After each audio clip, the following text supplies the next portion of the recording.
السلام علیکم پیارے بچوں، آپ کو ایک بڑی ہی دلچسپ کہانی سناتے ہیں۔ اس سٹوری کا عنوان ہے جگنو کا اچھا کارنامہ۔ ایک دفعہ کا ذکر ہے کہ ایک جگنو اڑتے ہوئے ایک پہاڑ کے دامن میں گیا۔ اس نے کیا دیکھا کہ اس پہاڑ کے دامن میں ایک خوبصورت باغ ہے اور اس باغ میں کئی پرندے رہ رہے ہیں اور وہ سارے پرندے ہنسی خوشی رہ رہے ہیں۔ جب وہ باغ کے قریب ہوا تو اسے یہ دیکھ کر بڑی خوشی ہوئی کہ یہ تو بہت ہی خوبصورت جگہ ہے۔ اس نے بھی ارادہ کیا کہ میں اس باغ میں رہوں۔ جو ہی وہ اس باغ میں داخل ہوا، ایک نیلی چڑیا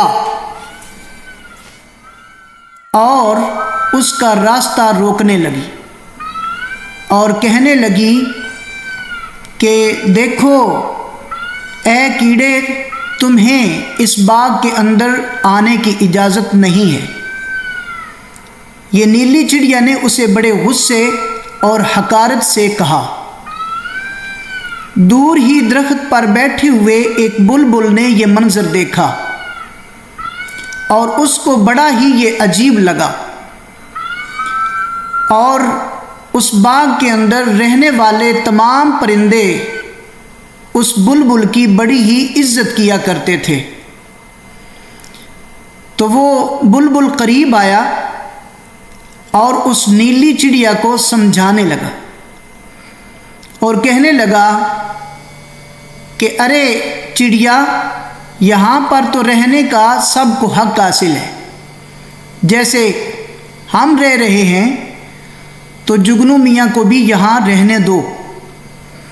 جب اس نے چڑیا سے کہا تو چڑیا اس وقت تو مان گئی، لیکن دل ہی دل میں کڑنے لگی۔ پھر ایک دفعہ کا ذکر ہے کہ وہ جگنو اس باغ کے اندر اڑ رہا تھا۔ اس نے کیا دیکھا کہ ایک جھاڑی میں ایک سپیرو چڑیا کا بچہ گرا پڑا ہے۔ اس نے اس کے قریب ہو کر اسے دیکھا اور اس کے دل میں رحم آ گیا۔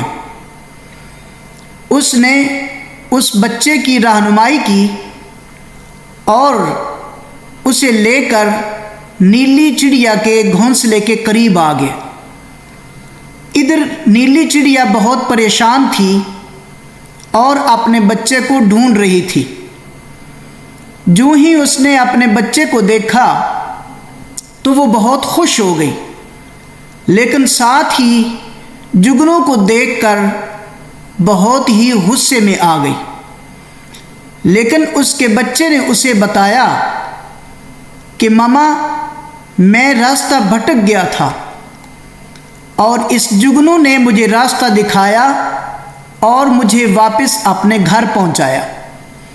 اس سے نیلی چڑیا بہت خوش ہو گئی اور اس نے بالآخر اس جگنو کا شکریہ ادا کیا۔ بچوں، تو اس سے ہمیں یہ سبق حاصل ہوتا ہے کہ ایک تو کسی کو بھی حقیر نہیں جاننا چاہیے، اس کو اپنے سے کم تر نہیں سمجھنا چاہیے، اور دوسری بات یہ ہے اگر کوئی راستہ بھٹک جائے تو اسے راستہ دکھانا چاہیے اور اس کی مدد کرنی چاہیے۔ جی، آپ ان باتوں پر عمل کریں گے؟